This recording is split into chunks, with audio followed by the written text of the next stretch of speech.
You don't have to sacrifice your happiness for a job that wouldn't spit on you if you're on fire. Period.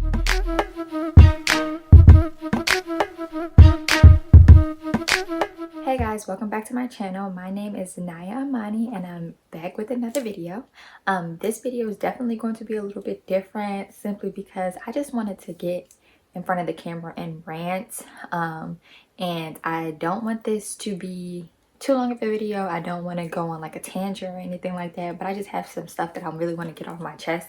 And I feel like it's important for, you know, millennials, Gen Z, younger people to kind of take this into consideration when they're thinking about their life and their future and all that good stuff.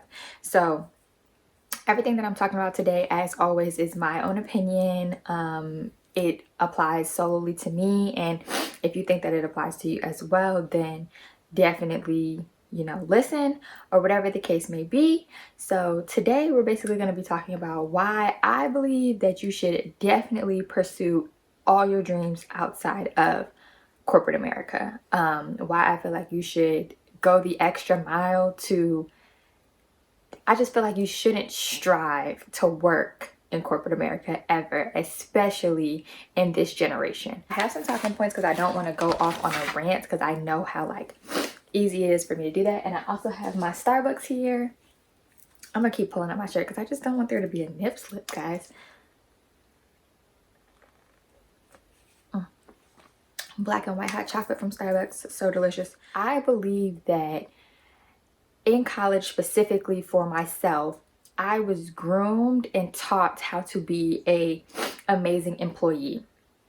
And what that means is I was groomed and taught how to speak an elevator pitch, how I should dress, how I should walk, how I should present myself to be the best employee I can be. And I keep emphasizing employee because I wasn't taught how to be an amazing entrepreneur. Like, that was definitely a class that I had, but the basis, what my education, what my course level was structured around was how to be an amazing employee.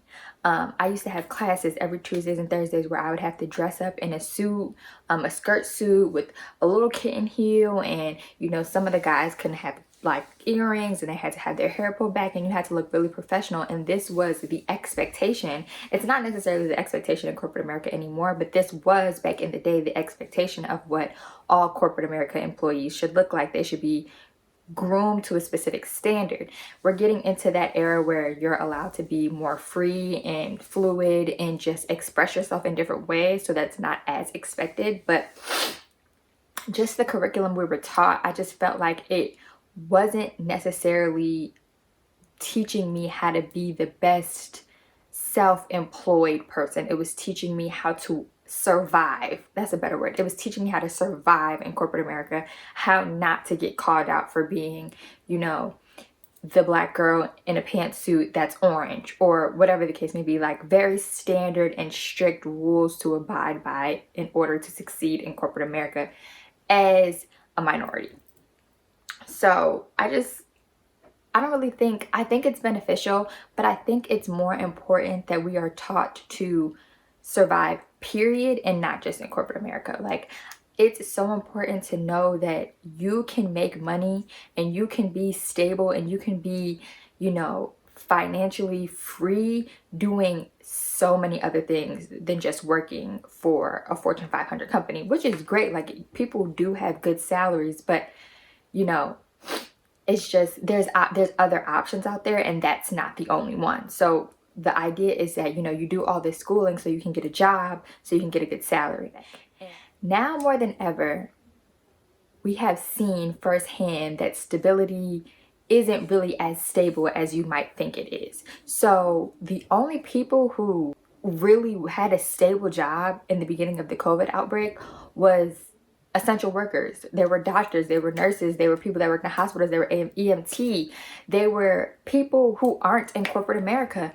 A lot of corporate America employees got laid off in the beginning of COVID, a lot. And I'm very grateful that I was able to obtain a job throughout the coronavirus and, you know, keep one. But I was talking to my aunt and she was basically saying like, COVID has taught me to never rely on corporate America to feed my kids again, because half of the company gets laid off as soon as something bad happens. That's not stability. That literally means if when you need money the most, you have the chance of possibly being laid off and not having the money anymore. Like, people like these 9 to 5s because they think it's stable. It's a guaranteed check twice a month. It's a guaranteed health insurance, dental insurance, vision, stuff like that. But if when you need it the most, it's not there, is that really stability? Like, I just feel like that's not the case. That's not what you should consider stability. Stability is being able to make money no matter what. No matter what. If there's the plague, you should be able to make some money from home. If there's a coronavirus, you shouldn't worry about, damn, half of my company is getting laid off. I hope I'm not a part of that half. You're not stable. You're not stable. Nothing is necessarily stable in corporate America. You're kind of selling your happiness. Unless literally working a 9 to 5 makes you happy, you're kind of selling your freedom for this idea of stability that really doesn't exist. So I'll bring it to myself for a little bit. When I was in college, I was a hustler. I was a grinder. I really felt like I was one of those people who, no matter what, I was always going to have bread. One, because my mom taught me how to save very early in my life. And two, because I was someone who always had 2 or 3 jobs while going to school full time. So I used to work at the bookstore. I used to work at Starbucks. I used to work at Hooters, sometimes all at the same time. Always had a job, no matter what. If I didn't have 2, 3 jobs, I at least had one the whole time I was at college. I was never unemployed. And I felt like, as much as I appreciated having the multiple streams of income, at any point I could push these jobs to the side and focus solely on school, and I wouldn't be in a bad place because I've saved and I have such good money management skills.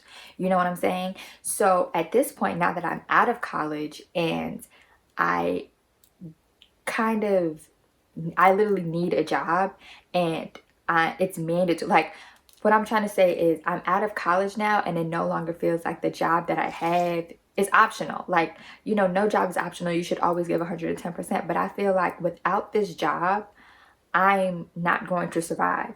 And I still have a very hefty savings account, but it's like, that's only going to bring me but so far.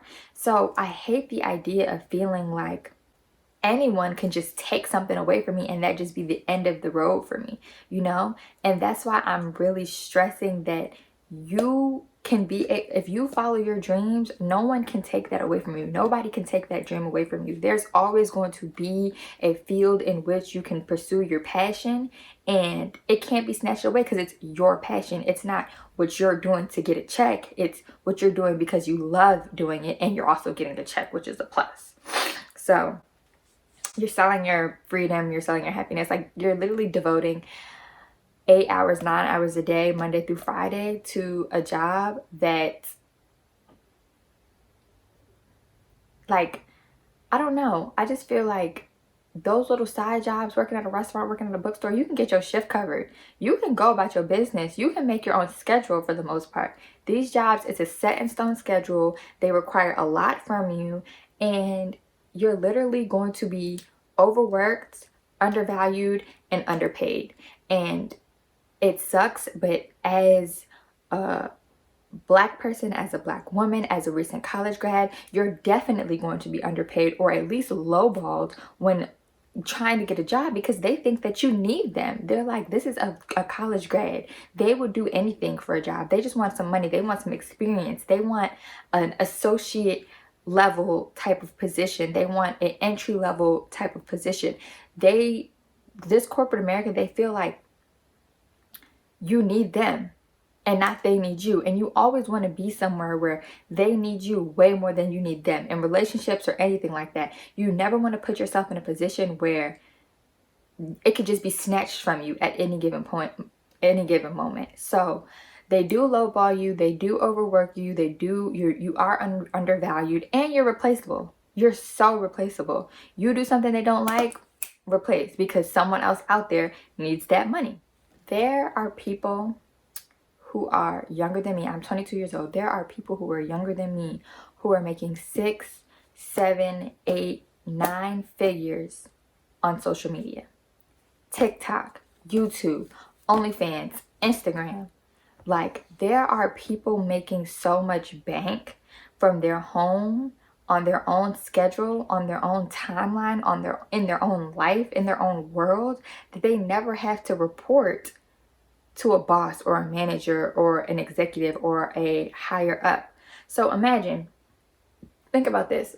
Imagine going to school for 4 years, right? Going to college for 4 years, going to general school for 12 years, and then going to college for 4 years, and then getting a job that pays you $45,000 a year, and your counterpart who said fuck college right after high school started TikTok, Instagram, OnlyFans, YouTube, and they're making $80,000.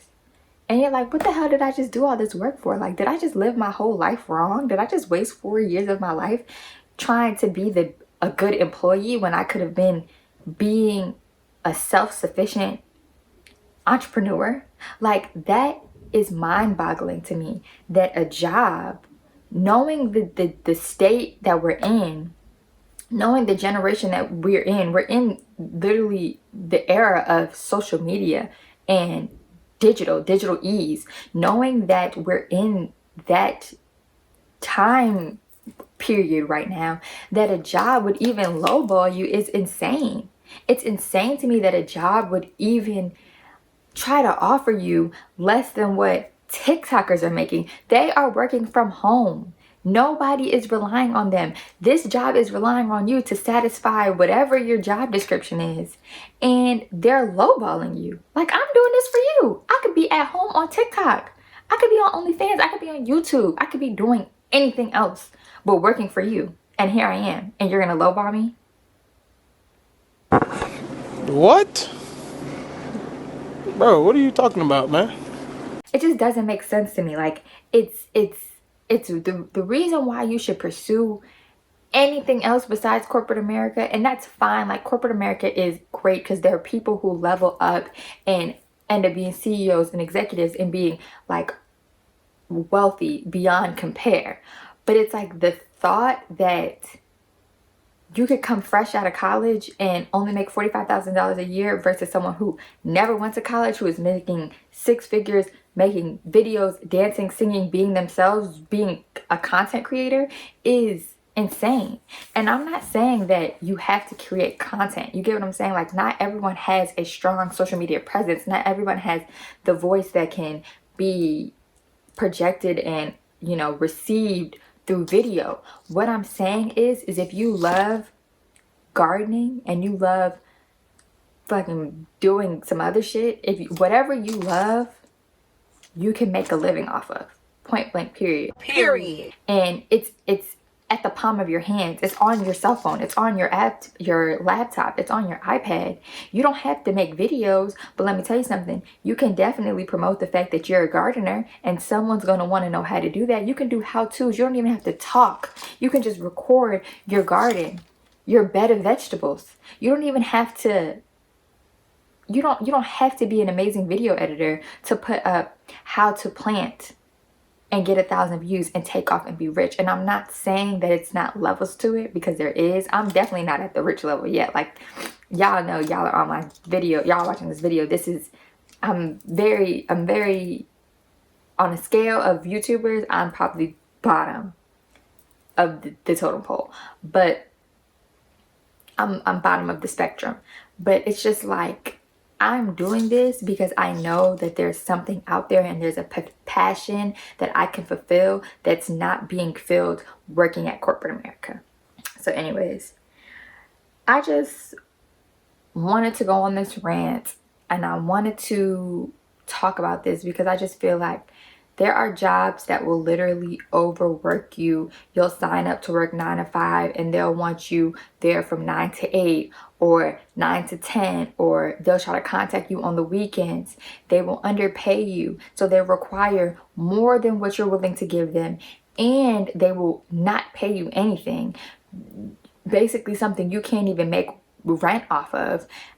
They'll offer measly health insurance and try to make it seem like, you know, they're giving you all these perks and all these bonuses and they care about you so much. But at the end of the day, you're literally just another number. You're replaceable. And the world is way too big. There's way too many platforms and way too many streams of income to limit yourself to something as demanding as a 9 to 5 job. So I say all that to say that the world is your oyster. Be who you want to be, explore different things that you want to explore, and don't work towards being an amazing employee. Work towards being self-sufficient. Work towards being an entrepreneur. Work towards making 6 figures at home. Work towards making 6 figures doing something you love. This is not a pitch to quit your 9 to 5. This is not a YouTube pitch. This is just motivation to think in a different perspective that, you know, you don't have to be miserable. You don't have to sacrifice your happiness for a job that wouldn't spit on you if you're on fire. Period. And so with all that being said, I love you guys. You know, don't forget to like, comment, subscribe, share, dislike, say how you feel. And I'll see you guys in my next video.